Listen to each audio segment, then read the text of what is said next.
በልባችን እንድንሰማው እንድናደምጠው መፈልገው ሐሳብ የሚያድን የእግዚአብሔር ጸጋ ወንጌል የሚል ሐሳብ ይሆናል። ግን በዚህ ወንጌል ዙሪያ በርካታ ሐሳቦችን አብረን እናነሳለን። ለመነሻ የሚሆነንን የጌታ ቃል አንብበን አብረን ጸልየን እንጀምራለን።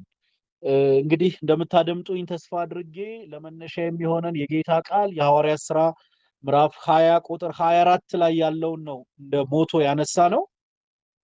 እና በዚህ በሐዋርያት ሥራ ምዕራፍ 20 ቁጥር 24 ላይ የጌታ ቃል እንደዚህ ይላል፣ ነገር ግን ሩጫዬንና ከጌታ ከኢየሱስ የተቀበልኩትን አገልግሎት እርሱም የእግዚአብሔር ጸጋ ወንጌልን መመስከር ፈጽም ዘንድ ነፍሴ በእኔ ዘንድ እንደማትከብር እንደ ከንቱ ነገር ቆጥራለሁ ይላል። ደግመን የጌታን ቃል እናንብብና አብረን እንጸልያለን። እንግዲህ ሰፋ ያለ ሐሳብ ነው እዚህ ሐዋርያት ሥራ ምዕራፍ 20 ላይ የሚናገረው። በተለይ ከቁጥር 18 ጀምሮ እስከ 38 ድረስ ያለው አንድ ኮንሰፕት አንድ ሐሳብ ነው። ግን ከዛ ውስጥ ነጥቄ ነው ይችኛዋን ቃል ያነበብኩላችሁ። ደግመን እናንብበው። ነገር ግን ሩጫዬንና ከጌታ ከኢየሱስ የተቀበልኩትን አገልግሎት እርሱም የእግዚአብሔርን ጸጋ ወንጌልን መመስከር ፈጽም ዘንድ ነፍሴ በእኔ ዘንድ እንደማትከብር እንደ ከንቱ ነገር ቆጥራለሁ ይላል። እስኪ ሁላችን የእግዚአብሔር መንፈስ እንዲያግዘን አብረን ብንጸልይ በጣም ደስ ይለኛል። እስኪ እንጸልይ። እግዚአብሔር አምላክ በጌታ በኢየሱስ ክርስቶስ ስም ስለሰጠህን መልካም ምሽት እጅግ አድርገን እናመሰግናለን። ክብሩ ላንተ ይሁን። እግዚአብሔር አባት ያንዳንዳችንን በወንጌል ያዳንከንን፣ በወንጌል የጠራህንን፣ በወንጌል ነፃ ያወጣህንን እግዚአብሔር ሆይ በተከበበ ከተማ ከፍ ያለ ያንተ ምሕረት በሕይወታችን የተገለጠልን ሰዎች ነንና እናመሰግናለን። እግዚአብሔር አምላክ ስላተረፍከን፣ ስላዳንከን፣ ስላስመለጥከን፣ ነፃ ስላወጣን በሚያስገርም ያንተ ትልቅ ብርሃን ድቅድቁን የሕይወታችንን ጨለማ ስለገፈፍክልን፣ ሰው ስላደረከን፣ ስለመራህን እግዚአብሔር ሆይ ክብሩ ላንተ ይሁን። ተመስገን። እጅግ አድርገን ደጋግመን እግዚአብሔር ሆይ እናመሰግናለን። የተረዳንን የተማርንንን ደግነትህን የጠገብንንን ተለምነን ባካችሁ ተብለን አንተን አናመሰግንም። ጌታ ሆይ ደግነትን ከጠገበች ነፍሳችን በደስታ ለአንተ ክቡር ምስጋና እናቀርብልሃለን።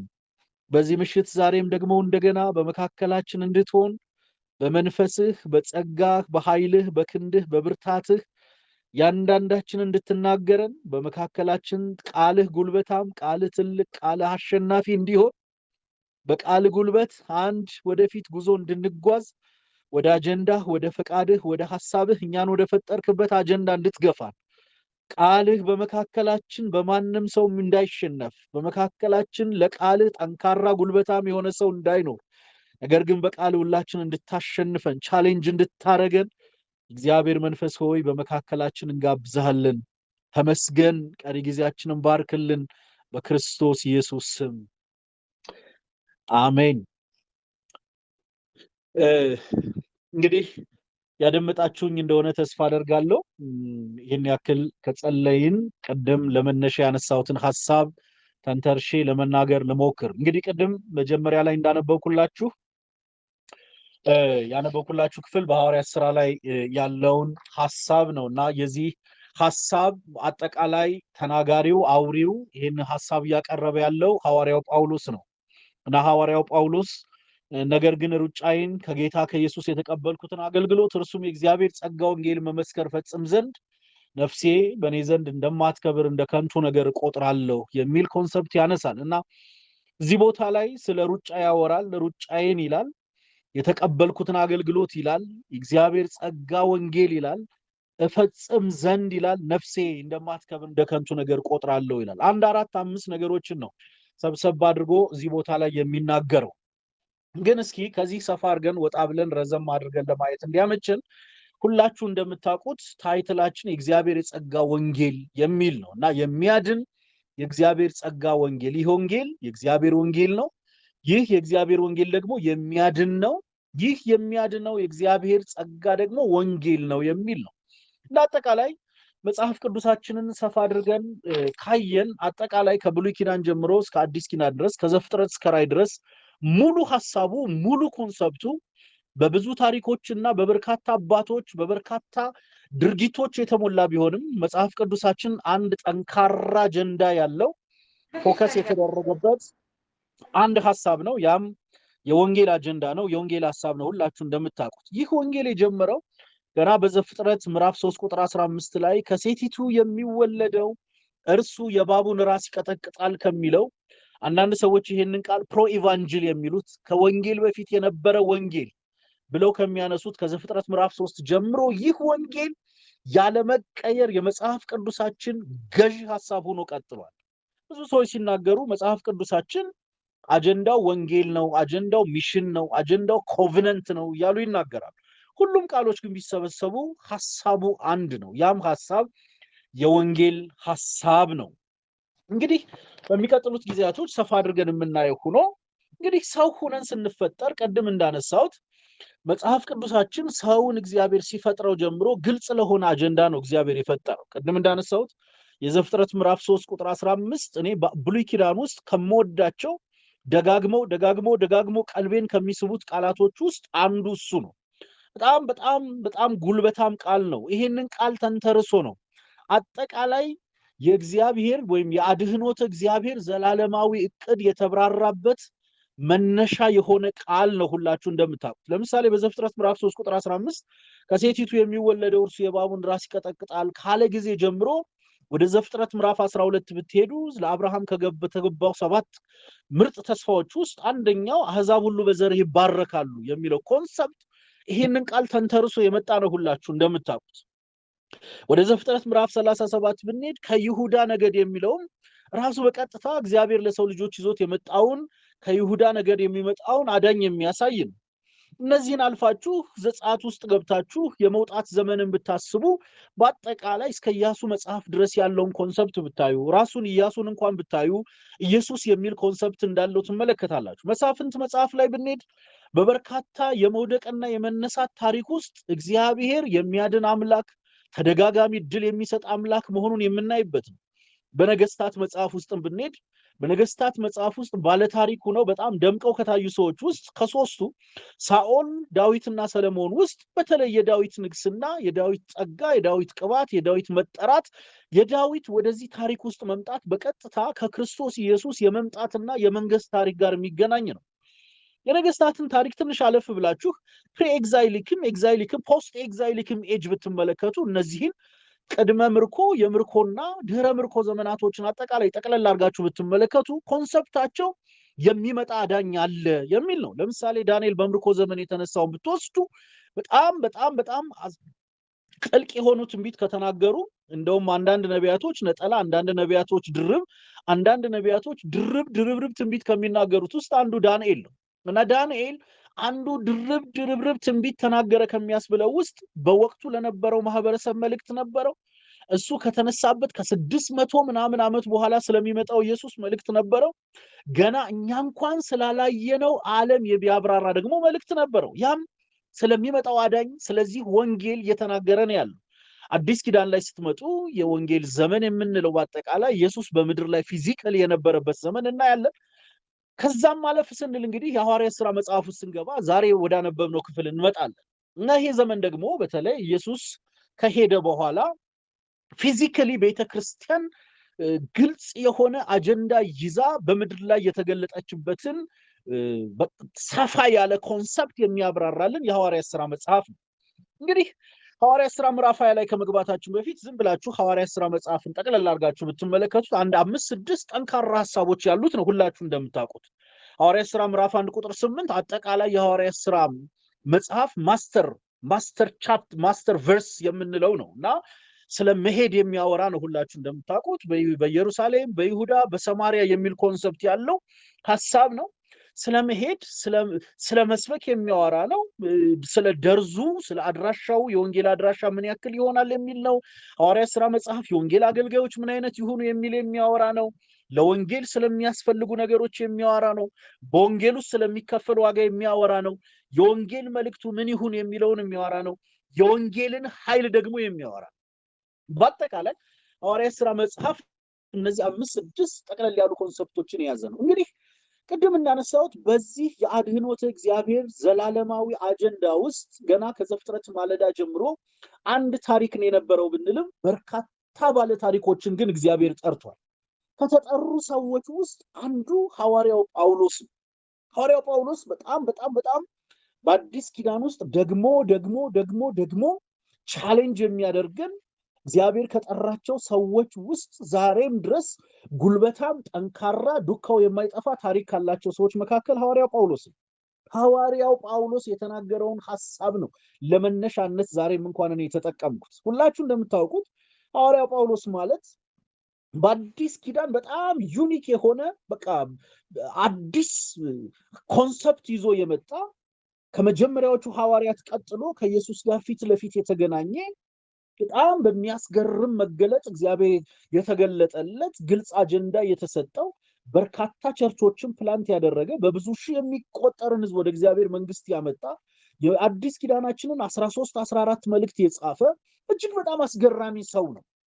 ይሄ ሰው አጠቃላይ ትኩረቱ ጥሪው የህይወቱ ጩኸት ሪታ ልመና ጸሎት ነፍሴን የማኖርለት ግልጽ አጀንዳ አለኝ ነፍሴ እንኳን ልትከብር አትችልም እሱን ካልፈጸምኩ እያለ የሚያወራው አንድ ነገር አለ ያም የሚያድን የእግዚአብሔር የጸጋ ወንጌል ነው ብሎ ይናገራል።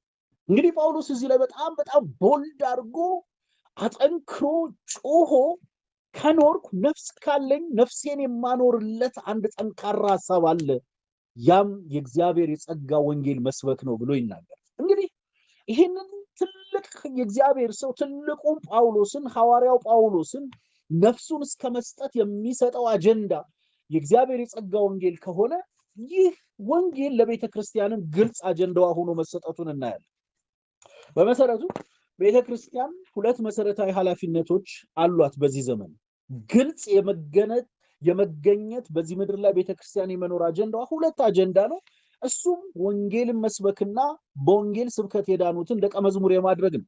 የአውትሪች ኤንድ ዘ ኢንሪች ነው እና በአውትሪች የደረስናቸውን ሰዎች በኢንሪች ደግሞ ደቀ መዝሙር የምናደርግበት የምናሳድግበት እነዚህ የተጠሩ ወደ እግዚአብሔር መንግስት የመጡ ሰዎች ክርስቶስን ወደ መምሰል የሚያድርጉበት ወደ ተጠሩበት አጀንዳ የሚመጡበት የእግዚአብሔርን አጀንዳ ይዘው በምድር ላይ የሚገለጡበት ኮንሰፕት ነው። እንዳጠቃላይ ግን እስኪ ሰብሰብ እያደረግነው እስካሁን ለመግቢያ የተናገርኩትን ሐሳብ ሰብሰብ እያደረግነው እንምጣ። እንግዲህ እንደተጠራ ሰው በእግዚአብሔር መንግስት ውስጥ እንደሚኖር ሰው አጀንዳ እግዚአብሔር ሰጥቶኛል እንደሚል ሰው ዘመኑን ታሪኩን ህይወቱን በእናቱ ማህፀንና በመቃብሩ ማህፀን መካከል ተቆጥሮ ተሰፍሮ እግዚአብሔር እድሜ እንደሰጠው ሰው በዚህ በተሰጠችኝ ዘመን ውስጥ ግልጽ የሆነ አጀንዳ አለኝ እንደሚል ሰው ምንድነው ማድረግ ያለብን ከወንጌል አንፃር የሚለውን ሐሳብ ትንሽ ሰብሰብ እያደረግን ለማየት እንሞክር።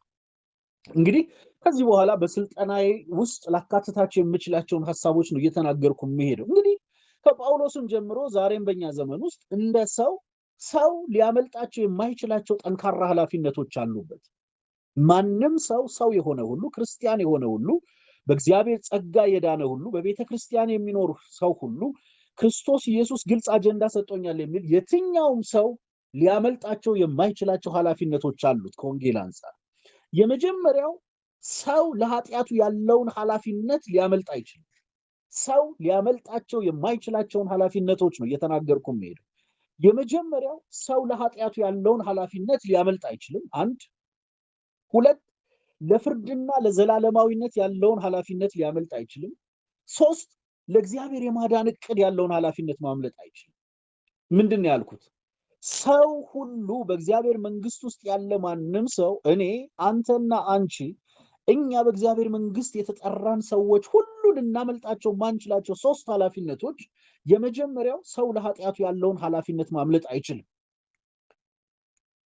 የኃጢአት ደሞዙ ሞት ነውና የእግዚአብሔር የጸጋ ስጦታ ግን በክርስቶስ ኢየሱስ የዘላለም ሕይወት ነው ይላል። ስለዚህ ማንም ሰው ለኃጢአቱ ተጠያቂነትን ማምለጥ አይችልም። ሁለተኛው ለፍርድና ለዘላለማዊነት ያለ ኃላፊነት ነው። ሰው በኔቸሩ በተፈጥሮ በማንነቱ እግዚአብሔር ሰውን ሲፈጥረው ዘላለማዊ አድርጎ ነው የፈጠረው። ያ ዘላለማዊ ኤግዚስተንስ በህይወት ወይም በሞት ውስጥ ያለ ሊሆን ይችላል። ስለዚህ ለፍርድና ለዘላለማዊነት ሰው ኃላፊነት አለበት። እያንዳንዱ ሰው ለሰራው ስራ ብድራቱን መቀበሉ አይቀርም። ሰው ዘላለማዊ ነው። መጽሐፍ ቅዱስ እንደሚነግረን መልካም ቢሆን ወይም ክፉ እንዳደረገ እያንዳንዱ በስጋው የተሰራውን በብድራት ይቀበል ዘንድ ሁላችን በክርስቶስ ፍርድ ወንበር ፊት ልንገለጥ ይገባናልና ይላል። ስለዚህ እያንዳንዳችን አንድ ቀን በፍርድ ወንበር ፊት እንገለጣለን። ስለዚህ ለፍርድ ወይም ለዘላለማዊ ህይወት ኃላፊነት አለበት። 3 ግን ለእግዚአብሔር የማዳን ዕቅድ ደግሞ ኃላፊነት አለበት። እንግዲህ ታዲያ እግዚአብሔር እንደጠራው ማህበረሰብ የእግዚአብሔር አጀንዳ በህይወቴ ውስጥ አለ እንደሚል ማህበረሰብ፣ በቤተ ክርስቲያን ውስጥ እንዳለ ማህበረሰብ፣ እግዚአብሔር በክርስቶስ ኢየሱስ እንዳዳነው ማህበረሰብ ያንዳንዱ ሰው በትኩረት ሊወጣው የሚገባው ኃላፊነት ምንድነው? እኔ እህቴም ወንድሜም ሁላችንም በትኩረት ልንወጣቸው የሚገቡ መሰረታዊ ኃላፊነቶቻችን ምንድናቸው? ያንዳንዳችን በህይወታችን ውስጥ ኃላፊነቶች አሉ። የመማር፣ የመስራት፣ የመኖር የብዙ ነገር ኃላፊነቶች እንዳሉብን ነው። ግን እንደ ክርስቲያን እግዚአብሔር እንደጠራው ሰው በህይወቱ አጀንዳ እንዳለው ሰው ላከናውነው አቺቭ ላደርገው እሱን ሳከናውን ነው ህይወቴ ስኬታማ የሚሆነው እንደምንለው ነገር በትኩረት ልንወጣቸው የሚገቡ ኃላፊነቶች ምንድናቸው? የመጀመሪያው ለተሰጠን እድል ኃላፊነት አለብን። በትኩረት ልንወጣቸው የሚገቡ ኃላፊነቶች ውስጥ የመጀመሪያው ለተሰጠን እድል ኃላፊነት አለብን። እግዚአብሔር ለሰጠን እድል ለእያንዳንዳችን እግዚአብሔር የሰጠን እድል አለ። ታስታውሱ ከሆነ በአስቴር ምዕራፍ 4:14 በዚህ ጊዜ ቸል ብትይ ረፍትና መዳን ለአይሁድ ከሌላ ስፍራ ይሆንላቸዋል፣ አንቺና የአባትሽ ቤት ግን ትጠፋላችሁ ይልና ደግሞ ወደ መንግስት የመጣሽው እንዲህ ላለ ጊዜ እንደሆነ ማን ያውቃል? እግዚአብሔር ለእያንዳንዳችን የሰጠን እድል አለ።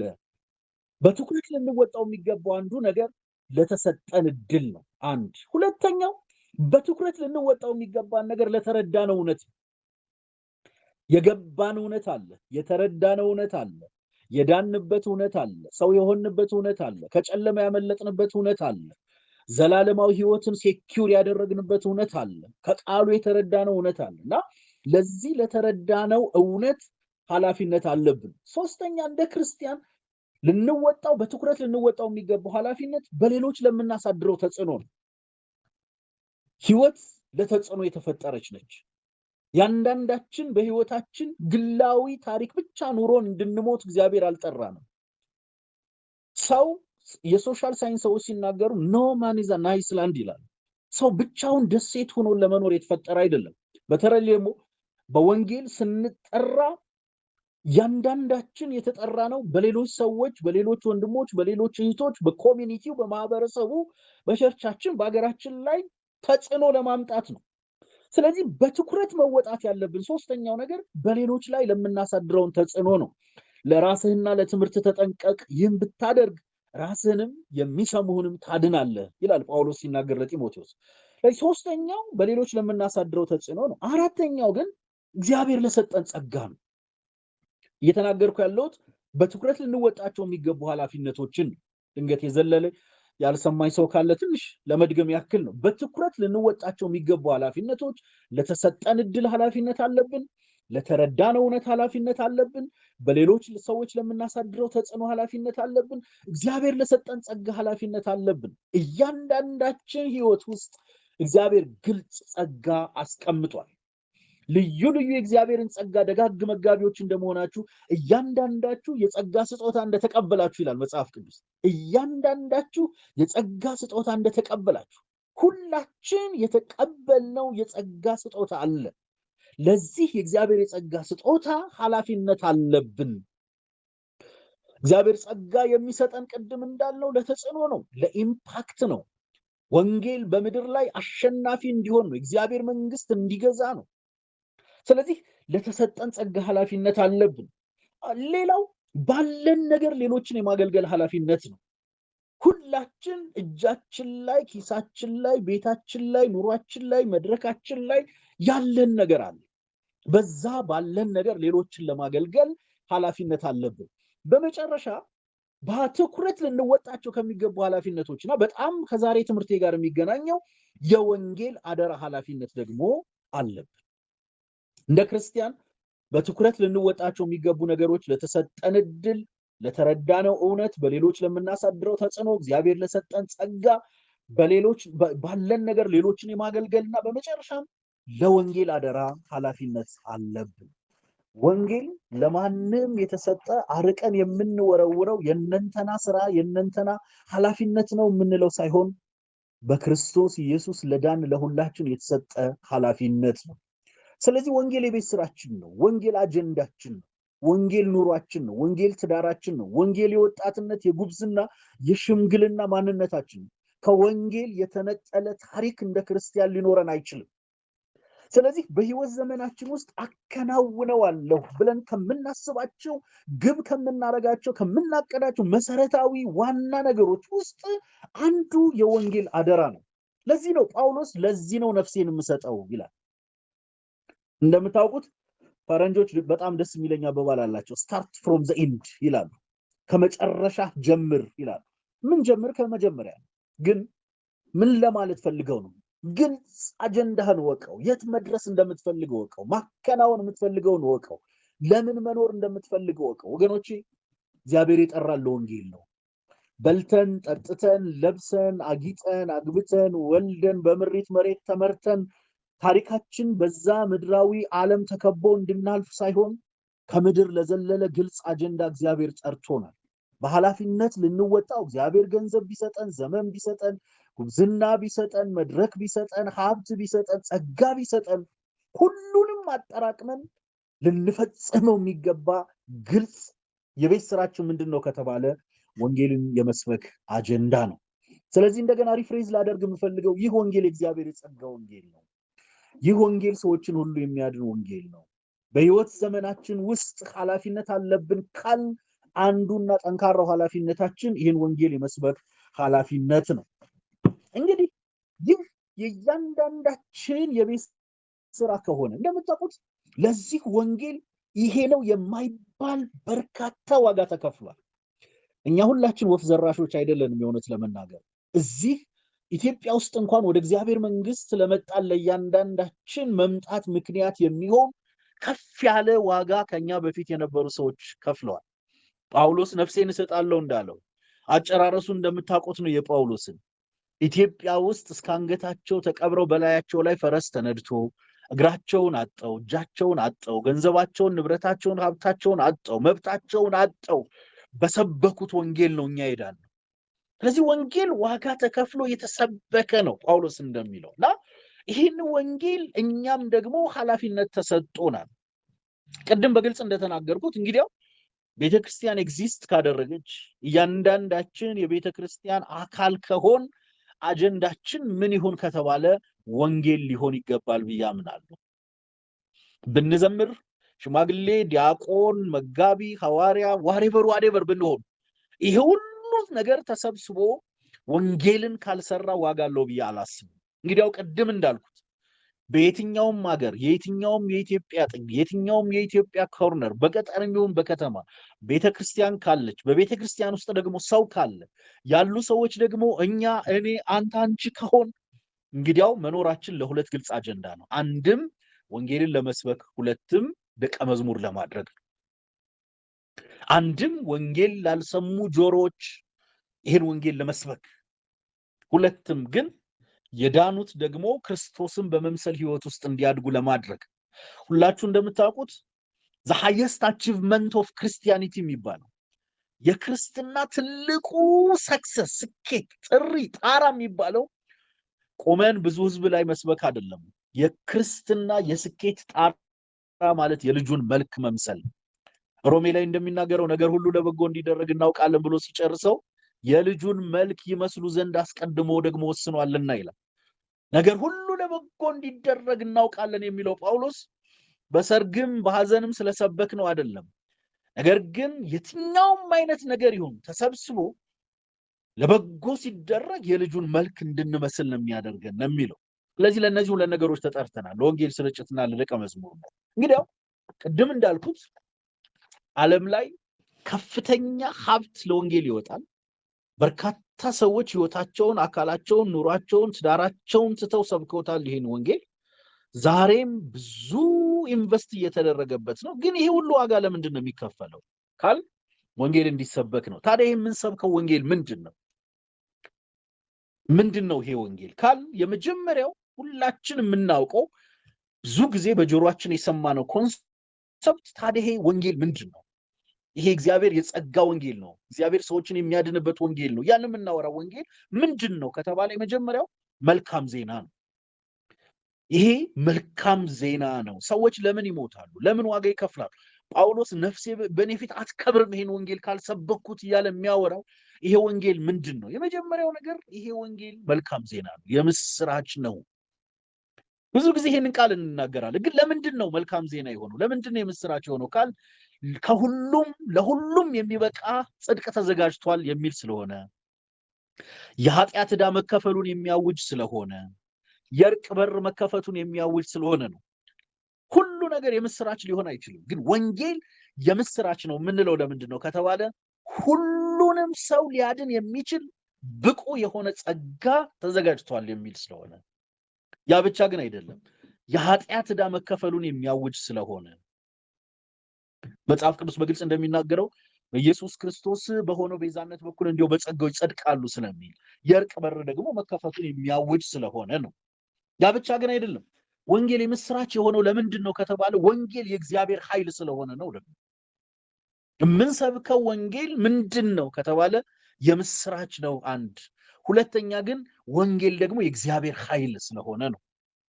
ኃይል ስለሆነ ለሚያምኑት ሁሉ የእግዚአብሔር ኃይል ለማዳን ነውና ይላል ሮሜ ላይ።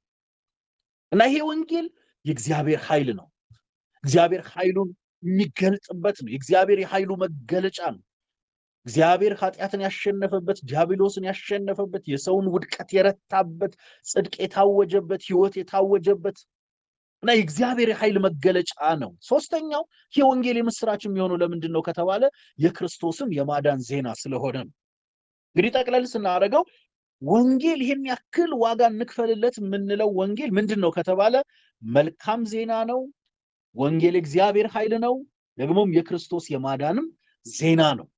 እንግዲህ በአጠቃላይ እነዚህ ከሆነ ወንጌል በወንጌል ውስጥ ሶስት ነገሮችን መገንዘብ ያስፈልጋል። አንድ፣ ወንጌል በእግዚአብሔር የተጀመረ መሆኑን፣ ሁለት፣ ይዘቱ የማይቀየር መሆኑን፣ ሶስት፣ መልእክቱ ለሁሉም እንደሆነ ማወቅ በጣም ያስፈልጋል። እንግዲህ ወንጌል የምስራች ነው። ወንጌል የእግዚአብሔር ኃይል ነው። ወንጌል የክርስቶስ ማዳን ዜና ነው ብለናል።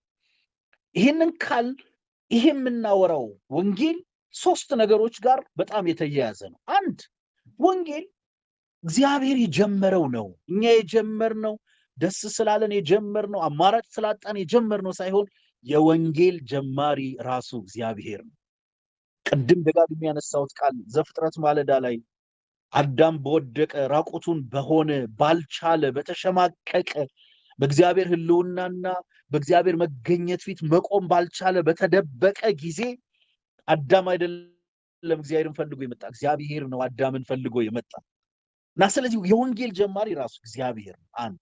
ሁለት፣ በየትኛውም ዘመን በምንም አሳማኝ ምክንያት ወንጌል ይዘቱ ሊቀየር አይችልም በምንም መንገድ። ሁላችሁ እንደምታውቁት እግዚአብሔር ለሰው የሚያስፈልገውን ሰጠ፣ ግን ሰው ከእግዚአብሔር በተቃራኒ ሄደ፣ ወደቀ። ስለዚህ ሰው ለሞት የተጋለጠ ሆነ። ግን እግዚአብሔር ሁለተኛ ዕድል ለሰው አመጣ፣ ሰው ምላሽ ከሰጠ ይድናል የሚል አጠቃላይ ከዘፍጥረት ጀምሮ እስከ አሁን ድረስ ያለው ታሪክ እነዚህ አራት ታሪኮች ናቸው። ስለዚህ መልእክቱን ልንቀይረው፣ ይዘቱን ልንቀይረው አንችልም። ያ ብቻ ግን አይደለም፣ መልእክቱ ደግሞ ለሁሉም እንደሆነ ማወቅ በጣም ወሳኝ ነው።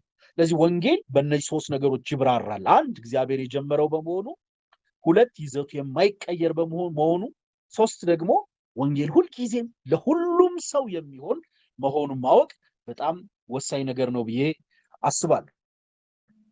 አንድ ነገር ደቂቃችን ከማለቁ በፊት አንድ ተጨማሪ ርዕስ እናንሳ። ወንጌል መድረስ ወይም ወንጌል መስበክ ወይም ወንጌል ማወጅ ወይም ወንጌል በየትኛውም አጣብቂኝና ዋጋ አስከፋይ መንገድ ውስጥ አልፈን ወንጌልን መስበክ ለምን አስፈለገ የሚለውን እናንሳ። ዛሬ ቤተክርስቲያን ከፍተኛ ዋጋ ትከፍላለች። እንደምታውቁት በነ ሰሜን ኮሪያ፣ በነ ቻይና፣ በነ ስሪላንካ፣ ኤርትራ፣ ሶማሊያ ዛሬም ድረስ ሰዎች ይሄ ነው የማይባል ዋጋ እየከፈሉ ወንጌልን እየሰበኩ ነው። እጅግ በጣም አሰቃቂ በሆነ መንገድ እያለው ዛሬም በኢትዮጵያ ውስጥ እንኳን ኢትዮጵያ በአሁኑ ሰዓት በስደት ከወንጌል አንጻር በዓለም 17ኛ ላይ ነው ያለችው። ይሄ ነው የማይባል ዋጋ ወንድሞች እህቶች እየከፈሉ ወንጌል እየሰበኩ ነው። ግን ለምንድን ነው የዚህን ያክል ዋጋ እየተከፈለ ወንጌል የሚሰበከው የሚለውን ነገር እናንሳ። ይሄ ብዙዎቻችንን ሞር ኢንስፓየር ያደርገናል ብዬ አስባለሁ። ያለማቋረጥ ወንጌል እንድንሰብክ ለወንጌል ጀርባችንን እንዳንሰጥ ያደርገናል ብዬ አስባለሁ። ለምን በየትኛውም አሳማኝ ምክንያት አልፈን ወንጌል እንድንሰብክ ለምን አስፈለገ? ወንጌል መድረስ ለምንድን ነው ያስፈለገው? የመጀመሪያው ምትክ ስለሌለው ነው። ምትክ አልባ ነው። ወንጌል በምንም ሊተካ አይችልም። ብቸኛ ነው። ሰውን ከኃጢአት ለማዳን ብቸኛው ወንጌል። እኔ ይገርመኛል፣ አንዳንድ ሰው ሲታመም የሚታዘዙ መድኃኒቶች የተለያዩ ሊሆኑ ይችላሉ። ወይ የሚጠጣ ሊሆን ይችላል፣ ወይ በኪኒን የሚወሰድ ሊሆን ይችላል፣ ወይ በመድፌ የሚወሰድ ሊሆን ይችላል። አንዳንድ ጊዜ ይሄኛው መድኃኒት ካልተመቸ ይሄኛውን ውሰድ ተብሎ ይታዘዛል። ለወንጌል ግን ምትክ የለውም። የሰውን ዘላለማዊ ፍጻሜ ከመቀየር አንጻር ብቸኛው ወንጌል ነው። ሰውን ከኃጢአት ለማዳን ብቸኛው ወንጌል፣ ሰውን ከዲያብሎስ ቀንበር ነፃ ለማውጣት ብቸኛው ወንጌል፣ ሰውን ከእግዚአብሔር ጋር ለማስታረቅ ብቸኛው ወንጌል። ስለዚህ አንዱ የትኛውም ዋጋ ተከፍሎ ወንጌል መሰበክ ያለበት ምክንያት የማይተካ መድኃኒት በመሆኑ ነው። ሁለተኛ የእግዚአብሔር የፍቅርም ግዴታ። ወንጌል መስበክ ያለብን፣ መጮህ ያለብን፣ መናገር ያለብን በየትኛውም አጋጣሚ ሁሉ ወንጌል ያድናል ማለት ያለብን ለምንድን ነው ከተባለ አስገዳጅ ጥይት ተደቅኖብን ሳይሆን የእግዚአብሔር የፍቅሩ ግዴታ ስለሆነ ነው። ሶስተኛው ለምንድን ነው ይሄ ወንጌል መሰበክ ያለበት ካል በረከትን ለራስ ብቻ ያለማስቀረትም ጥሪ ነው።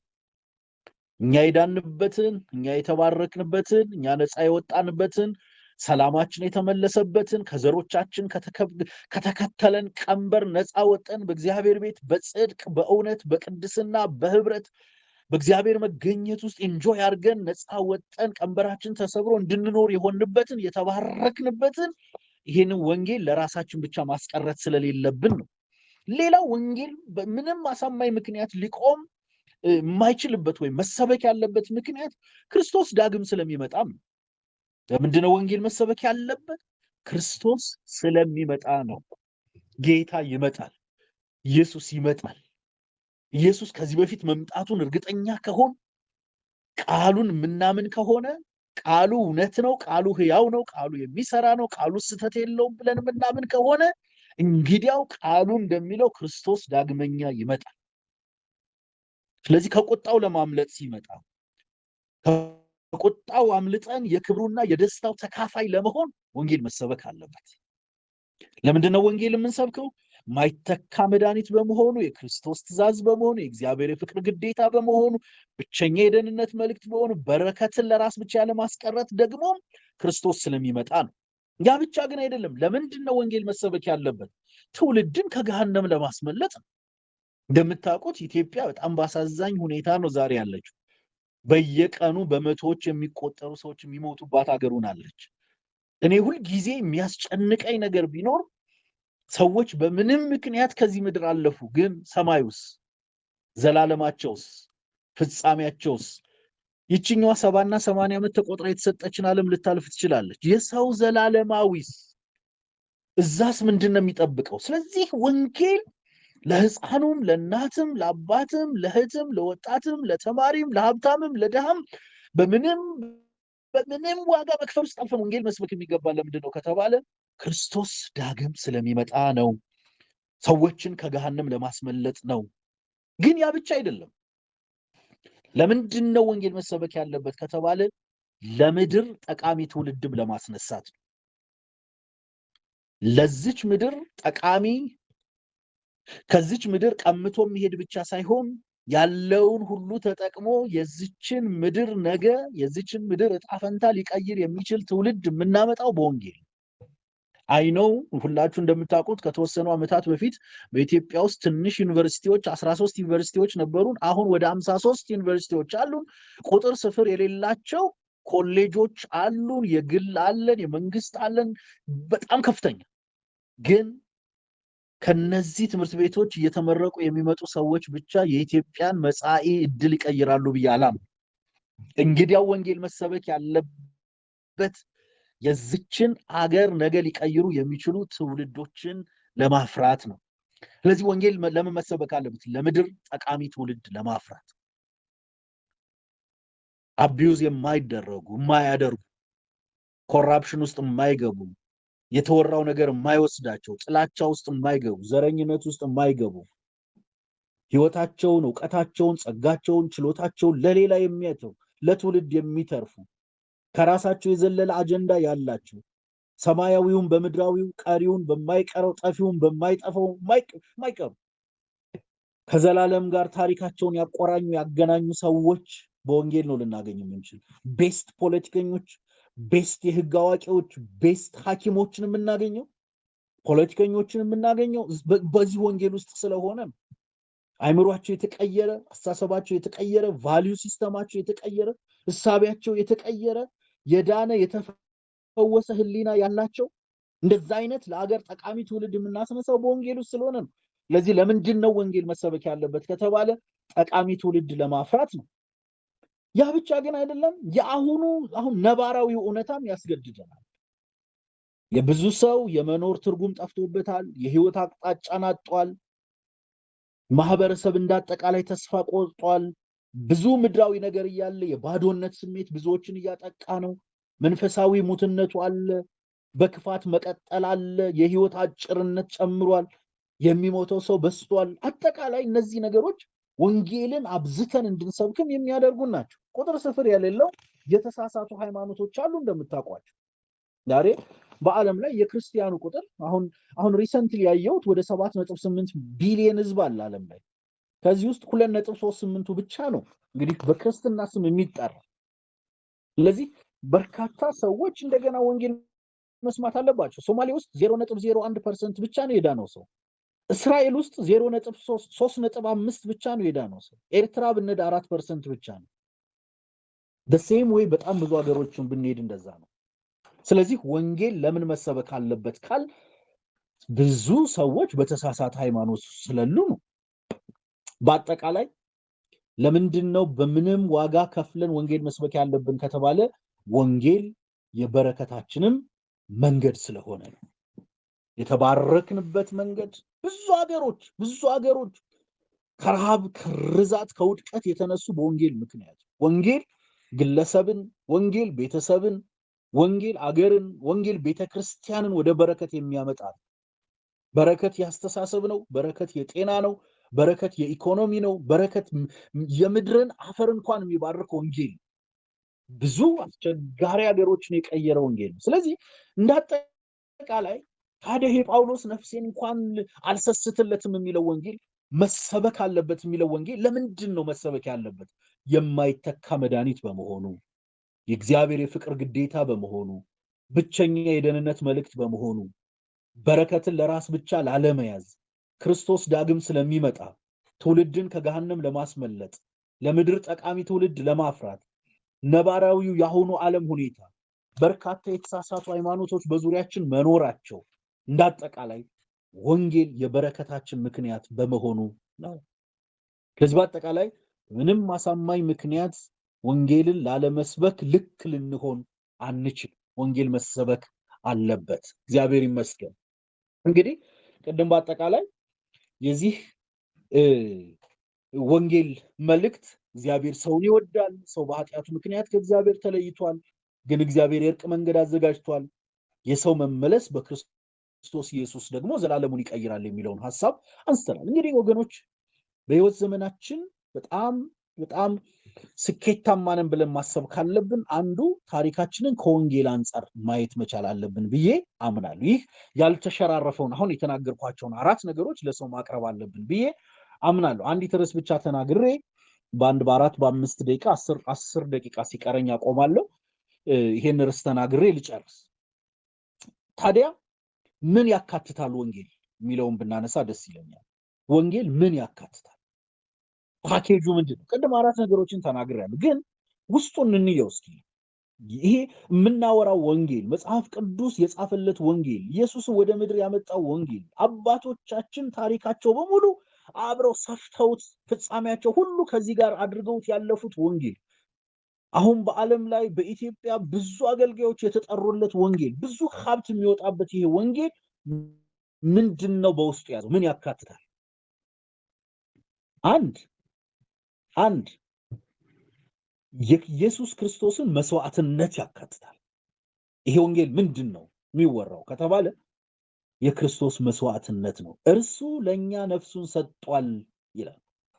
ስለዚህ ወንጌል ምን ያካትታል ካልን የመጀመሪያው የክርስቶስ መስዋዕትነትን ያካትታል። ሁለተኛው ወንጌል ምን ያካትታል ካልን ቀድሜ ያነሳሁት የእግዚአብሔርን ኃይል ያካትታል። መጽሐፍ ቅዱስ በግልጽ ሲናገር በወንጌል አላፍርምና ለሚያምኑት ሁሉ የእግዚአብሔር ኃይል ለማዳን ነውና ይላል። ስለዚህ የክርስቶስ መስዋዕትነት ያካትታል፣ የእግዚአብሔርን ኃይል የምስራች ያካትታል። ሌላው እግዚአብሔር የቅርባችን መሆኑን ያካትታል።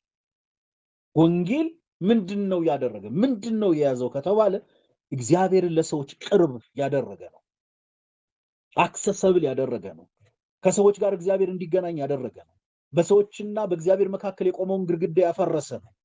ስለዚህ አንዱ ወንጌል የሚያካትተው ምንድነው? የእግዚአብሔር ኃይል፣ ሁለት የክርስቶስ ኢየሱስ መስዋዕትነት፣ ሶስት የእግዚአብሔር ሕያውነት፣ አራተኛው እግዚአብሔር የቅርባችን መሆኑን አማኑኤል ማለት እግዚአብሔር ከኛ ጋር። ስለዚህ ወንጌል ምን ያካትታል ካል እግዚአብሔር የቅርባችን መሆኑን ያካትታል። ሌላ ወንጌል ምን ያካትታል ካል የተረጋገጠ የዘላለም ሕይወት የምስራችን ያካትታል። እርግጠኝነትን ሴኪዩር የሆነ የማይጠረጠር እውነትን ለኛ መስጠቱን ያካትታል። ሰው በክርስቶስ ኢየሱስ በኩል ከመጣ ለዘላለሙ የማይሰጋበት እርግጠኛ የሚሆንበት መንገድ ነው። በመጨረሻ ይሄ ወንጌል ምን ያካትታል ከተባለ የመስቀሉን የምስራች ያካትታል። እግዚአብሔር ይመስገን። ወንጌል ምን ያካትታል? የእግዚአብሔርን ኃይል የምስራች፣ የእግዚአብሔርን የፍቅር የምስራች፣ የኢየሱስ ክርስቶስ መስዋዕትነት የምስራች፣ የእግዚአብሔር ሕያውነት የምስራች፣ እግዚአብሔር የቅርባችን የመሆኑን የምስራች፣ የተረጋገጠ የዘላለም ሕይወት የምስራችና የመስቀሉን የምስራች ይይዛል። አንዳንዶቹን እያለፍኩ ስለምናገር ነው፣ በርከት ያለ ሐሳብ ስላለ። እንዳጠቃላይ ግን በዚህ ልጨርስ። ይሄ የምናወራው ይሄ የምንናገረው ወንጌል ምን ያካትታል ካል የመጨረሻው የተናገርኩት የመስቀሉን የምስራች ያካትታል።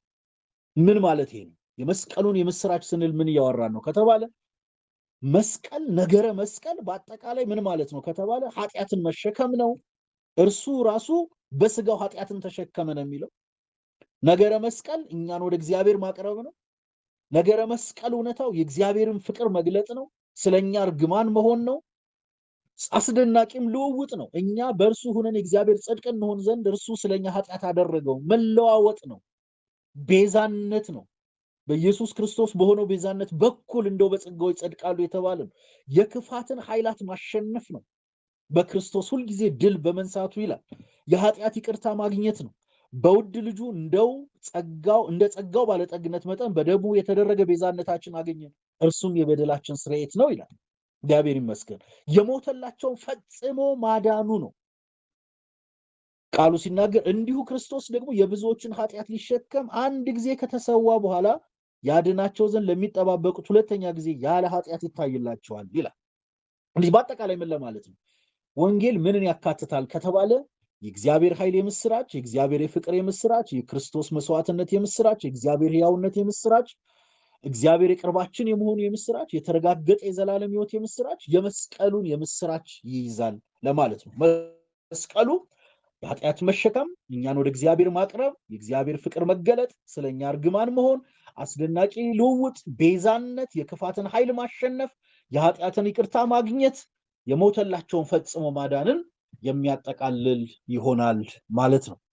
እንግዲህ ወገኖቼ እግዚአብሔር የጠራን ለምንም ነገር አይደለም። እግዚአብሔር እንደጠራን እኛን መውሰድ ይችል ነበር። ከዚህ ምድር የተሻለ እጅግ የተራራቀ ዓለም አለን። አንድ ቀን እጅግ በጣም የሚያስደንቅ እግዚአብሔር ራሱ ለምርጦቹ ባዘጋጀው ዓለም ውስጥ እንገባለን። እንግዲህ ያው እዚህ ዓለም ላይ እንድንኖር እግዚአብሔር ዘመን፣ እድሜ፣ ጤና፣ ሕይወት የሰጠን ይህንን ወንጌል እንድንሰብክ ነው። ይህን ወንጌል መስበክ ኃላፊነታችን ነው፣ ግዴታችን ነው። እውነት ለመናገር እግዚአብሔር ለጠራው ሰው ክብራችን ነው። ስለዚህ ወንጌልን እንስበክ። ሕይወታችሁን፣ ትዳራችሁን፣ ኑሯችሁን፣ ወጣትነታችሁን ከዚህ ወንጌል ጋር አገናኙት። ከወንጌል የወጣ ታሪክ አይኑራችሁ። ወንጌልን ባለመስበካችሁ ዘኑ። ወንጌል በመስበካችሁ ደግሞ ክብር ይሰማችሁ፣ ደስተኛ ሁኑ። ወንጌል ለሚሰብክ ሰው እግዚአብሔር ፍጹም ፕሮቪዥን አለው፣ ነፃነት አለው። እግዚአብሔር ወንጌል የሚሰብከውን ይባርካል። በመጨረሻም በማቴዎስ ወንጌል ምዕራፍ 28 ላይ ወደ ዓለም ሁሉ ሂዱ ወንጌልን ስበኩ እኔ እስከ ዓለም ፍጻሜ ድረስ ከናንተ ጋር ነኝ የሚለው ቃል ወንጌል ከሚሰብኩ ሰዎች ጋር ሁሉ ለማለት ነው። ስለዚህ ወንጌልን እንስበክ። ይህ ወንጌል የሁላችን አጀንዳ ነው። እግዚአብሔር አምላክ ይባርካችሁ። ቴንክ ዩ ሶ ማች። ጥያቄ ካላችሁ ሐሳብ ካላችሁ የቀረችዋን ደቂቃ መጠቀም እንችላለን። እግዚአብሔር ይባርካችሁ። ቴንክ ዩ